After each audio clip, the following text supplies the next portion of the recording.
Hello, welcome back to my channel. നമ്മൾ ഇന്ന് Kannur style വറുത്തരച്ച ചിക്കൻ കറിയാണ് ഉണ്ടാക്കാൻ പോകുന്നത്. ഇത് എല്ലാത്തിൻ്റെ കൂടെയും കഴിക്കാൻ പറ്റിയ നല്ലൊരു കോമ്പിനേഷനാണ്. ചപ്പാത്തി, പൊറോട്ട, ചോറ്, ഗീ റൈസ് എന്ന് വേണ്ട എല്ലാത്തിൻ്റെ കൂടെയും ഇത് നല്ലൊരു കോമ്പിനേഷനാണ്. വറുത്തരച്ച കോഴിക്കറിയും പിടിയും കണ്ണൂർ സൈഡിലോട്ടുള്ള ഒരു പ്രധാന ഡിഷാണ്. അതിൻ്റെ റെസിപ്പി ഞാൻ വേറൊരു ദിവസം ചാനലിൽ അപ്ലോഡ് ചെയ്യുന്നതായിരിക്കും. തേങ്ങയൊക്കെ വറുത്തരക്കേണ്ടതുകൊണ്ട് ഉണ്ടാക്കാൻ കുറച്ച് ടൈം എടുക്കുമെങ്കിലും ഉണ്ടാക്കി കഴിഞ്ഞാൽ സൂപ്പർ ടേസ്റ്റാണ്. അതുപോലെ തന്നെ ഈ ഒരു ചിക്കൻ കറി ഉണ്ടാക്കി ഉടനെ കഴിക്കുന്നതിനേക്കാളും നന്നായി തണുത്തതിന് ശേഷം കഴിക്കുമ്പോഴാണ് നല്ല ടേസ്റ്റ്. അപ്പോൾ അത് നന്നായിട്ടൊന്ന് കുറുകി വരും. അപ്പോൾ കണ്ണൂർ സ്റ്റൈൽ വറുത്തരച്ച ചിക്കൻ കറി എങ്ങനെയാണ് ഉണ്ടാക്കുന്നതെന്ന് അറിയാം. വീഡിയോ സ്കിപ്പ് ചെയ്യാതെ കാണണം. അതുപോലെ തന്നെ വീഡിയോ ഇഷ്ടപ്പെട്ടാൽ ലൈക്ക് ചെയ്യാനും ഷെയർ ചെയ്യാനും സബ്സ്ക്രൈബ് ചെയ്യാനും മറക്കരുത്. അപ്പോൾ ഇതിനായിട്ട് ആദ്യം നമുക്ക് കുറച്ച് തേങ്ങ വറുത്തെടുക്കണം. അതിനായി ഇതുപോലൊരു ഇരുമ്പിൻ്റെ ചീനച്ചട്ടി ചൂടാക്കുമ്പോൾ അതിലേക്ക് 2 ടേബിൾ സ്പൂൺ വെളിച്ചെണ്ണ ഒഴിച്ചു കൊടുത്തിട്ടുണ്ട്. ഇനി അതിലേക്ക് ഒരു തേങ്ങയുടെ പകുതി ചിരകിയത് ചേർത്ത് കൊടുക്കുന്നുണ്ട്.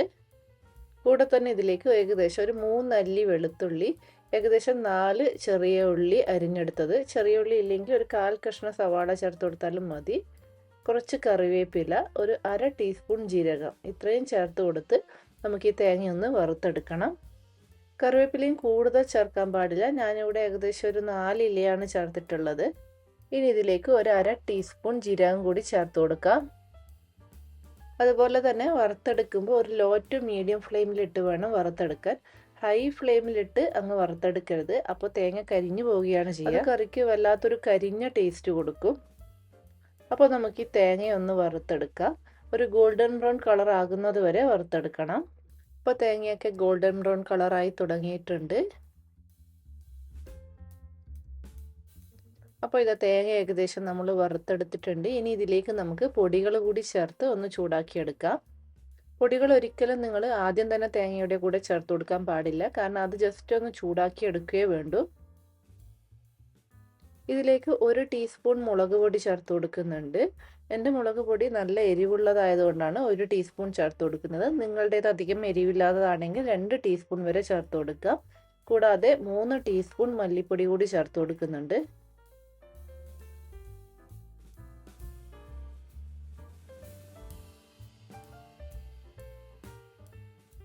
ഇനി ഇത് നമുക്ക് ഒന്ന് ചൂടാക്കിയെടുക്കാം. മാക്സിമം 1 മിനിറ്റൊക്കെ ചൂടാക്കിയെടുത്താൽ മതി.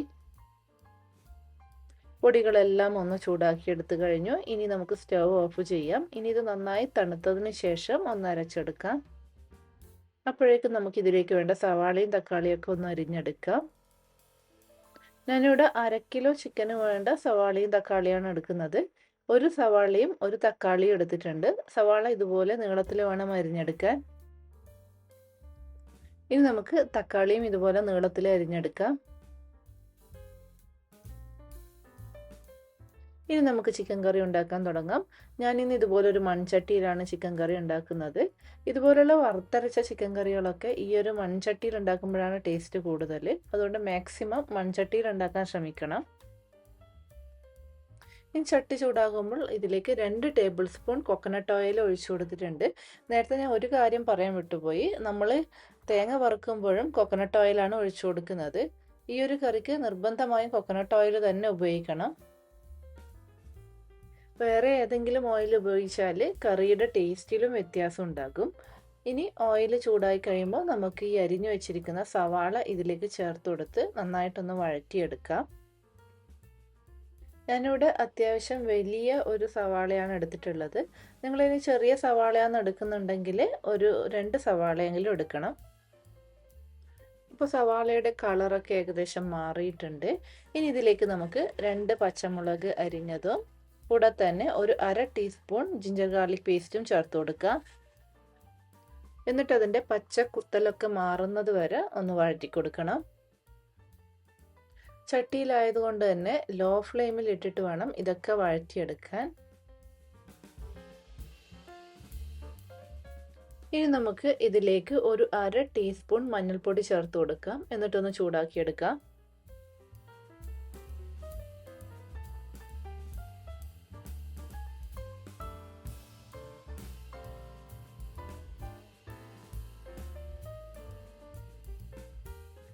ഇനി നമുക്കിതിലേക്ക് അരിഞ്ഞു വെച്ചിരിക്കുന്ന തക്കാളി ചേർത്ത് കൊടുക്കാം.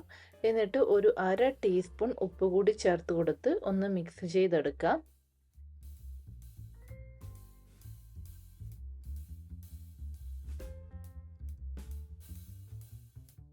ഇനി ഈ ഒരു തക്കാളി നമുക്ക് അടച്ചു വെച്ച് വേവിച്ചെടുക്കാം.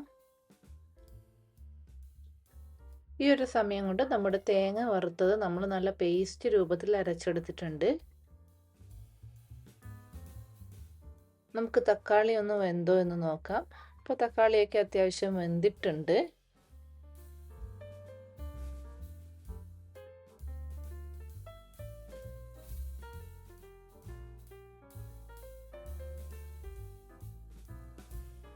ഇനി നമുക്കിതിലേക്ക് നമ്മൾ കഴുകി വൃത്തിയാക്കി വെച്ചിരിക്കുന്ന ചിക്കൻ ചേർത്ത് കൊടുക്കാം. ഞാനിവിടെ 1/2 കിലോ ചിക്കനാണ് ചേർത്ത് കൊടുക്കുന്നത്. ചിക്കൻ മാരിനേറ്റ് ചെയ്ത് വെച്ചിട്ടൊന്നുമില്ല. നിങ്ങൾക്കിനി ചിക്കൻ മാരിനേറ്റ് ചെയ്ത് വെച്ചതിന് ശേഷം ചേർക്കണം എന്നുണ്ടെങ്കിൽ ഉപ്പും മഞ്ഞൾപ്പൊടിയും മുളക് പൊടിയും ഇട്ട് കുറച്ച് നേരം ഒന്ന് മാരിനേറ്റ് ചെയ്ത് വെച്ചാൽ മതി. അപ്പോൾ അങ്ങനെയാകുമ്പോൾ നിങ്ങൾ തേങ്ങ വറുക്കുമ്പോൾ ചേർക്കുന്ന മുളക് പൊടിയുടെ അളവിൽ കുറച്ച് മാറ്റം വരുത്തണം. കുറച്ചേ ചേർക്കാൻ പാടുള്ളൂ. ഇനി നമുക്ക് ചേർത്ത് കൊടുത്ത ചിക്കൻ ഒരു 2 മിനിറ്റ് ഇതുപോലൊന്ന് ചൂടാക്കി എടുക്കാം. അതിനുശേഷം നമ്മൾ അരച്ചു വെച്ചിരിക്കുന്ന അരപ്പ് ഇതിലേക്ക് ചേർത്ത് കൊടുക്കാം.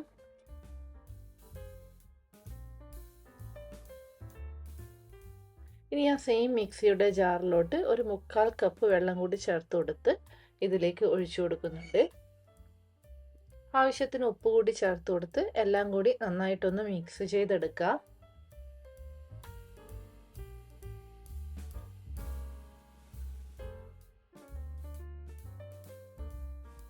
ഇനി ഇതിലേക്ക് ഒരു 3/4 ടീസ്പൂൺ ചിക്കൻ മസാലയും കുറച്ച് കറിവേപ്പിലയും ചേർത്ത് കൊടുത്ത് ഒന്നുകൂടി ഒന്ന് മിക്സ് ചെയ്തെടുക്കുന്നുണ്ട്. ഇനി ഇത് നമുക്ക് അടച്ചു വെച്ച് എണ്ണയൊക്കെ ഒന്ന് മുകളിൽ തെളിഞ്ഞു വരുന്നത് വരെ ഒന്ന് കുക്ക് ചെയ്തെടുക്കാം. ആദ്യം ഹൈ ഫ്ലെയിമിലിട്ട് കുക്ക് ചെയ്തതിന് ശേഷം തിളച്ചതിന് ശേഷം തീ കുറച്ച് മീഡിയം ഫ്ലെയിമിലോട്ട് മാറ്റി വേണം കുക്ക് ചെയ്തെടുക്കാൻ. ഏകദേശം ഒരു 20 മിനിറ്റ് കഴിഞ്ഞു. ഇപ്പോൾ തുറന്ന് നോക്കുമ്പോൾ തന്നെ നിങ്ങൾക്ക് കാണാം എണ്ണയൊക്കെ നന്നായിട്ട് മുകളിൽ തെളിഞ്ഞു വന്നിട്ടുണ്ട്. ഇതാണ് അതിൻ്റെ കറക്റ്റ് പാകം. ഈ ഒരു സമയത്ത് നമുക്ക് കുറച്ച് മല്ലിയില കൂടി ചേർത്ത് കൊടുത്ത് ഒന്ന് മിക്സ് ചെയ്തെടുക്കാം. നമ്മൾ ഇതുപോലെ മിനിമം ഒരു 20 മിനിറ്റെങ്കിലും മീഡിയം ഫ്ലെയിമിലിട്ട് കുക്ക് ചെയ്യണം. എന്നാലേ കറക്റ്റ് ആ ഒരു ടേസ്റ്റ് കിട്ടുകയുള്ളൂ. അല്ലാതെ ചിക്കൻ വെന്ത് കഴിഞ്ഞ ഉടനെ തന്നെ ഇത് ഓഫ് ചെയ്താൽ ആ ഒരു ടേസ്റ്റ് കിട്ടില്ല. ഇനി ഇത് തണുത്ത് കഴിയുമ്പോൾ കുറച്ചുകൂടി നന്നായി കുറുകി കുറച്ച് കട്ടിയുള്ള കറിയായി വരും.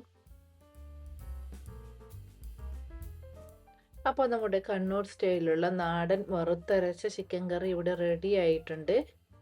ആ വെളിച്ചെണ്ണയിൽ തേങ്ങ വറുത്തരച്ചതിൻ്റെ ആ ഒരു നല്ലൊരു മണവും ഇതിന് കിട്ടും. ഇത് നമ്മൾ ഇതുപോലെ ചട്ടിയിൽ ഉണ്ടാക്കി പിറ്റേന്ന് അത് ഒന്നുകൂടി വറ്റിച്ച് കഴിക്കുമ്പോൾ ഇതിൻ്റെ ടേസ്റ്റ് ശരിക്കും ഇരട്ടിയാകും. അപ്പോൾ ഈ ഒരു റെസിപ്പി നിങ്ങൾക്ക് ഇഷ്ടപ്പെട്ടുവെങ്കിൽ തീർച്ചയായും നിങ്ങളിത് ഉണ്ടാക്കി നോക്കണം. എന്നിട്ട് അഭിപ്രായങ്ങൾ കമൻറ്റ് ചെയ്ത് അറിയിക്കണം. വീണ്ടും പുതിയ റെസിപ്പിയുമായി അടുത്ത വീഡിയോയിൽ കാണാം. അതുവരേക്കും ബൈ ബൈ.